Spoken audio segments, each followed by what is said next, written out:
This is illegal. I mean, is having an extra girlfriend or mistress illegal? That's the context I'm playing. I want these marriages to happen in the sense, the way that the gay community had civil marriages. I want the commitment, I want everything that a marriage has, except I don't want the legality of it. I don't want you to get involved in the law and actually get a piece of paper, because you don't need a piece of paper to actually say I love somebody or I'm committing to somebody, because commitment is... But you're not promoting, are you, the idea of married men having affairs or girlfriends. This is rooted in your Muslim faith, where in some countries and cultures having more than one wife is legally permitted.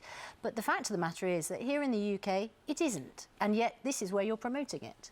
I am the thing, but this is where the most of the demand is. Though our website is actually open to the entire world, why are we getting mostly British people signing up? And originally I did think that was something that was just limited to and appealing to Muslim people, but it's not. It's actually, I mean, the statistics show we've only launched this website a few months, and it's got a much higher, a quicker growth rate than secondwife.com, so it definitely appeals to the wider crowd.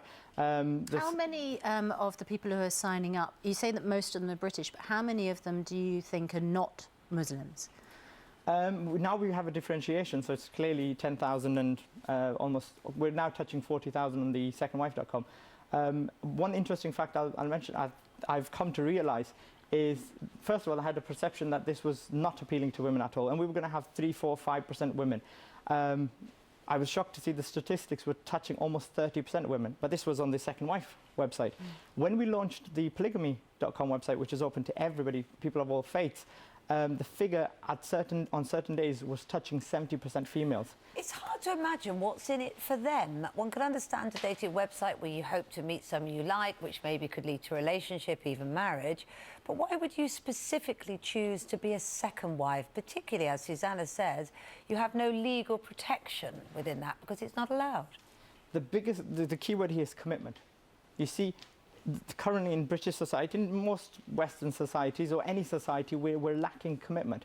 It's too easy for a person to go and have a one-night relationship, visit ladies of the night, etc., and have short-term relationship, and you can easily get in and go out. But here what I'm saying is, because I want you to have a ceremony behind it, and I want you to have a process, a walkthrough, and you're not kind of just falling for somebody, you're actually using your mind and you're going into a relationship. But it's a commitment to somebody that's already committed. Why not have a website where people can have the chance to meet and marry for the first time? Well, those websites already exist, and I'm giving people a choice. I'm not forcing nobody. And like I said, women rather, and they're making the choice themselves, and that's by actually signing up, rather go with somebody who's willing to commit, and he's got a track record. Because women by nature are more nurturing and caring, and they want to have families. And there are men out there who are honourable, and they want to have honourable relationships. OK, well, you say that. I mean, there is an institution of marriage in this country. Yes. And that is all about one person and another person deciding that they want to commit to each other. Yeah. There will be people, I'm sure, shouting at their televisions this morning saying you're actually undermining that institution by suggesting that you can have a commitment beyond that marriage. Well, this institute that we talk of actually fails 50% of the time, and it often fails because... And then there is a legal process where you can get divorced. Yes. And then you can go on to have a commitment to someone else if you so choose. Yes, but what I'm advocating, it's like I said, it's a relationship that is a lot more honourable than having a live-in girlfriend, and those relationships do exist. I mean, unfortunately, I would mention 2 of my managers have fathers that never ever met. We live in a society where people have very short relationships, and I'm giving a man I'm giving access to men who are willing to commit and be a father and be a husband and share their love and resources. So you're married, yes, in real life, aren't you? And you, I understand, are looking for a second wife. Yes. And how does your first wife feel about that? She's apprehensive about it, but she understands my situation. And what I do is I try to ease her anxiety and her jealousy as much as I can. And it's something that we discussed prior to getting married. I don't know if you're aware, I was 12 when I would like to use the term, came out of the closet to declare that I was actually polygamous. A lot of people hit puberty roughly that time, and I'm not sure if I had or not, but that was my decision, and I made it, and I felt that polygamy was for me.